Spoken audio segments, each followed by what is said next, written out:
ಭಗವಂತನ ಚಿಂತನ ಮಂಥನದೊಳಗೆ ಯಾರು ತೊಡಗಿರ್ತಾರ ಅವರಿಗೆ ನನ್ನ ಗೋಮುಖದಿಂದ ಹೇಳಿದಂಥ ಮಹಾಸ್ವಾಮಿ ಪುರುಷೋತ್ತಮ ಪರಮಾತ್ಮ ಚಿದಂಬರ ಹೇಳಿದಂಥ ಮಾತುಗಳು. ಹಂಗಾಗಿ ಯಾಕೆ ಇದು ಅಧಿಕ ಮಾಸದೊಳಗೆ ಯಾಕೆ ಜಾಸ್ತಿ ಮಾಡ್ಬೇಕಂತಂದ್ರೆ ನೋಡಿ, ಇಡೀ ವರ್ಷ ಎಲ್ಲರಿಗೂ ಪುರ್ಸತ್ತೆ ಇರಂಗಿಲ್ಲ, ಎಲ್ಲರೂ ನಮ್ಮ ಲೌಕಿಕ ಇದ್ರೊಳಗೆ ತೊಡಗಿಬಿಟ್ಟಿರ್ತೀವಿ. ಅದಕ್ಕೆ ಇದು ವಿಶೇಷ ಯಾಕೆ ಕೊಟ್ಟ ಅಂದ್ರೆ ಇದಕ್ಕೆ ಜಾಸ್ತಿ ಫಲ ಅಂತೇಳಿ ಎಲ್ಲರೂ ಮಾಡ್ತಾರಂತೆ. ಒಂದು ಇದ್ರೊಳಗೆ ಸ್ಕಂದ ಪುರಾಣ ಬರ್ತದೆ. ಸ್ಕಂದ ಪುರಾಣದೊಳಗೆ ಇದು ಅಧಿಕ ಮಾಸ ಯಾಕೆ ಅದಂತಂದ್ರೆ ನಿಮ್ಗೆಲ್ಲರಿಗೂ ಗೊತ್ತದ, ಏನು ಜ್ಯೋತಿಷ್ಯಾಸ್ತ್ರ ಗೊತ್ತಿದ್ದವರಿಗೆ ಏನಂದ್ರೆ ಚಂದ್ರಮಾನ ವರ್ಷ ಮತ್ತು ಸೂರ್ಯಮಾನ ವರ್ಷದ ಪ್ರಕಾರ 12 ದಿವಸದ್ದು ಇದು ಇರ್ತದೆ, ಫರಕ್ ಇರ್ತದೆ. ಅದನ್ನೆಲ್ಲ ಅಡ್ಜಸ್ಟ್ಮೆಂಟ್ ಮಾಡಲಿಕ್ಕೆ ಇದು ಅಧಿಕ ಮಾಸ ಬಂದು ಮಾಡ್ಯಾರ. ಯಾವಾಗ ಅಧಿಕ ಮಾಸ ಬಂತು ಅವಾಗ ಯಾರೂ ಜಪ ಮಾಡ್ತಿದ್ದಿಲ್ಲ ಅಂತದೇನು ಅಧಿಕ ಅಂದ್ಕೊಳ್ಳೆ. ಅದು ಅಧಿಕ ಮಾಸನೇ ಸ್ವತಃ ಹೋಗಿ ಶ್ರೀಹರಿ ಕೇಳ್ತೀನಿ, ನೋಡ್ರಿ ನನ್ನ ಮಾಸದಾಗ ಯಾರೂ ಏನು ಮಾಡ್ಬಾರ್ದು ಅಂದಾಗ, ಇಲ್ಲ ಇದು ನನ್ನ ಮಾಸ ಅಂತೇಳಿ ನಾನೇ ಸ್ವೀಕಾರ ಮಾಡ್ತೀನಿ ಅಂದಾಗ ಅವಾಗೆಲ್ಲರೂ ಏನಂತಂದ್ರೆ ಅಧಿಕಸ್ಯ ಅಧಿಕಂ ಫಲಂ ಅಂಥೇಳಿ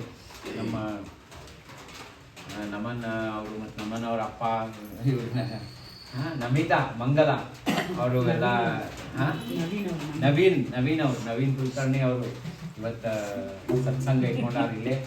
ಮತ್ತು ಭಾಳ ಚಿದಂಬರ ನಾಮ ಗರ್ಜನೆ ಆಯಿತು. ಚಿದಂಬರನ ಅಭಂಗ ಇದೇನು ತಾಳ ಮತ್ತು ಮೃದಂಗದ ಇದು ನಾದದ ಮನ್ಯಾಗ ಯಾವ ದುಷ್ಟಶಕ್ತಿನೂ ಇರಂಗಿಲ್ಲ ಈ ಶಬ್ದಕ್ಕೆ. ಅಂಥದ್ದಿದು ಇವೆಲ್ಲ ದೇವ ವಾಣಿ ಅದ. ಇದು ಇವೆಲ್ಲ ಏನಂತಂದ್ರೆ ನಾದ ಬ್ರಹ್ಮ ಅಂತೀವಿ ನೋಡ್ರಿ, ಹಂಗೆ ಇದು ಮೃದಂಗದ್ದು ಮತ್ತು ತಾಳದ್ದು ಅವಾಜಿಗೆ ಇದೆಲ್ಲ ಏನಪ್ಪ ಅಂತಂದ್ರೆ ಎಲ್ಲ ಇನ್ನು ಮುಂದೆ ಏನಂದ್ರೆ ಅಗ್ದಿ ಎಲ್ಲ ಒಳ್ಳೇದಾಗುವಂಥ. ಅದಕ್ಕೆ ಹೇಳಿದ್ರೆ ಸಂತರ ಮನೆಗೆ ಬರ್ತಾರಂದ್ರೆ ಸಂತರು ಯಾರು ರೀ? ಸಂತರಂದ್ರೆ ಯಾರು? ಸಂತರಂದ್ರೆ ಯಾವಾಗಲೂ ಎಲ್ಲರಿಗೂ ಒಳ್ಳೇದನ್ನು ಬಯಸೋರು. ರಾಜಾರಾಮ್ ಮಹಾರಾಜ್ ಹೇಳ್ತಾರ, ಸಂತರು ಸಾಕ್ಷಾತ್ ಸಂತರು ಹೇಳ್ತಾರೆ, ಸರ್ವಾಲಾಗಿ ನಾಮ ಮಾತ್ರ ಯಾವೇ ಭೂಮಿಯ. ಇನ್ನೊಬ್ಬರ ಬಗ್ಗೆ ಮಾತಾಡೋದ್ರಿಂದ ನಮ್ಮ ಟೈಮ್ ವೇಸ್ಟ್ ಆಗಬೇಕು. ದೇಹ ಶುದ್ಧ ಕರುಣಿ ಅಜನ್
जगद्गुरु तुकाराम महाराज की हर नम पार्वती पते चिंतन श्री लक्ष्मी रमण गोविंदा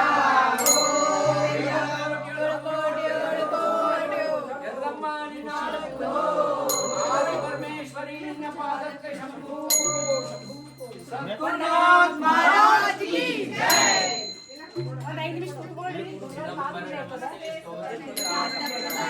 ಮುಟ್ರೆ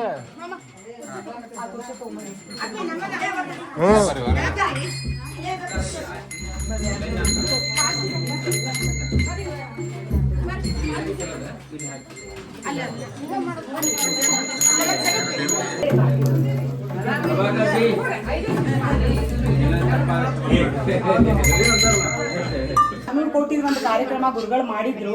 ಬಾಬುಳಗಾಂವದಾಗ ಅದು ಬಹಳ ವಿಜೃಂಭಣೆಯಿಂದ ಕಾರ್ಯಕ್ರಮ ಆಯ್ತು, ಎಷ್ಟೋ ಮಂದಿ ಮಾಡ್ಯಾರ. ಅದರ ಪ್ರಕಾರ ಅದ್ರದ್ದು ನಿಮಿತ್ತ ಏನಾಗ್ತದೆ, ಸೊಲ್ಲಾಪುರದವ್ರ ನಮ್ಗೆ ಸಂಖ್ಯೆ ಒಪ್ಪಿಸ್ಬೇಕು.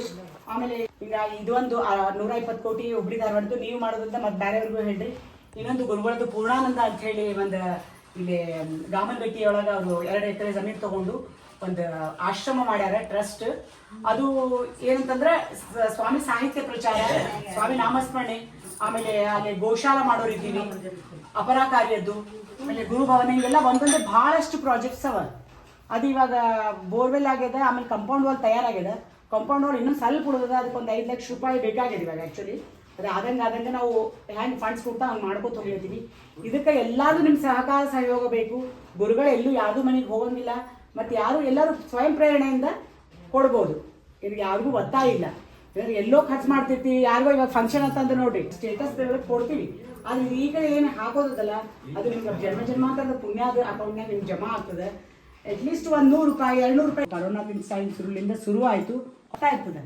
ವಿಠಾಬಾಯಿ ಜಯಂತಿಗೆ 7 ದಿವಸ ಮೊದಲಿಗೆ ಅಖಂಡ ನಾಮಸ್ಮರಣೆ ಮಾಡ್ತೀವಿ. 2 ತಾಸು ಮಾಡ್ಬೋದು. ಇದು ಅಂದರೆ ವಾಲಂಟರಿ ಸ್ವಯಂ ಪ್ರೇರಣೆಯಿಂದ ನೀವು ಮಾಡ್ಬೋದು. ಯಾಕಂದ್ರೆ ಭಾಳ ದೊಡ್ಡ ಪ್ರಾಜೆಕ್ಟ್ ಅದ ನಮ್ದು. 15 ಕೋಟಿದು ಪ್ರಾಜೆಕ್ಟ್ ಅದ. ಶ್ರಮಕ್ಕೆ ಬರ್ರಿ. ನಮ್ದೇನು ಸುಯೋಗ ಅಂತಂದ್ರೆ ನಾವು ಇಲ್ಲೇ ಹುಬ್ಳಿ ಧಾರವಾಡದಾಗಿದ್ದೀವಿ, ಗುರುಗಳಿಲ್ಲಿದ್ದ. ಎಷ್ಟೊಂದು ಅವ್ರು ಆ್ಯಕ್ಚುಲಿ ಮುಂಬೈದಾಗಿದ್ರು. ಅದಕ್ಕೆ ಹೀಗಾಗಿ ನಾವು ಅವಕಾಶ ತಪ್ಪಿಸ್ಕೊಳ್ಳೋದು ಬೇಡ. ಪ್ರತಿಯೊಬ್ಬರು ಗುರುಗಳದ ಆಶ್ರಮಕ್ಕಲ್ಲಿ ಬರ್ರಿ, ಮತ್ತು ಭೇಟಿ ಕೊಡ್ರಿ, ನೋಡ್ರಿ, ನಿಮಗೆ ಗೊತ್ತಾಗ್ತದೆ. ಅಂದ್ರೆ ಏನು ನಿಮಗೆ ಇವಾಗ ಹೇಳಿದ್ರೆ ನೀವು ಅದನ್ನ ತಲೆ ಇಟ್ಕೊಂಡು ಯಾವಾಗ ಇವ್ ಯಾರ್ಯಾರು ಕೇಳಿದ್ರು ನಾವು ಮತ್ತೆ ಹೇಳ್ತೀವಿ ಅದನ್ನ. ಮತ್ತೆ ಇಲ್ಲಿ ಬ್ರೋಷರ್ಸ್ ಅವ ಕೊಡ್ತೀವಿ, ಅದ್ರೊಳಗೆ ನಂಬರ್ಸ್ನು ಅವ. ನಿಮ್ಗೆ ಏನು ಸಂಶಯ ಇತ್ತು, ಅದ್ರ ಬಗ್ಗೆ ಇತ್ತಂದ್ರೆ ಹೇಳ್ಕೋಬಹುದು. ಇದೊಂದು ಅವಕಾಶ. ಇವಾಗ ನೋಡ್ತೀವಿ ನಾವೆಲ್ಲ ಕಡೆ ಯುದ್ಧ ನಡೆದ, ಯಾವಾಗ ಯಾರ ಏನ್ ತಲೆಯಾಗ ಬಂದ್ಬಿಡ್ತದೆ ಗೊತ್ತಿಲ್ಲ. ಅಷ್ಟ್ರೊಳಗ ಉದ್ಧಾರ ಆಗೋಣ. ಏನ್ ಗುರುಗಳೇನು ನಾಮಸ್ಮರಣೆ ಕೊಟ್ಟದ್ದು ಅಷ್ಟ್ರೊಳಗ ಎಲ್ಲ ಉದ್ಧಾರ ಆಗೋಣ. ಮತ್ತೆ ಹಂಗಂತ ಹೇಳಿ ಇದನ್ನ ಇದು ಮುಗಿಸ್ತೀನಿ. ಇನ್ನೊಂದು ಹೇಳೋದಿತ್ತಂದ್ರೆ, ಒಂದು ವಿಠಾಬಾಯಿ ಜಯಂತಿ ಆದ ಕೂಡಲೇ ಒಂದು ದಿವಸ ಗ್ಯಾಪ್ ಅದ. 12ನೇ ತಾರೀಕಿಗೆ 13ನೇ ತಾರೀಕಿಗೆ ಪಾದಯಾತ್ರೆ ಅದ. ಕಾಮನಗಟ್ಟಿಯಿಂದ ಶ್ರೀ ಕ್ಷೇತ್ರ ಕೆಂಗೇರಿಗೆ 4 ದಿವಸ ಪಾದಯಾತ್ರೆ ಇರ್ತದೆ. ಶ್ರಾವಣ ಸೋಮವಾರ ಅಲ್ಲಿ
Two or 6 minutes.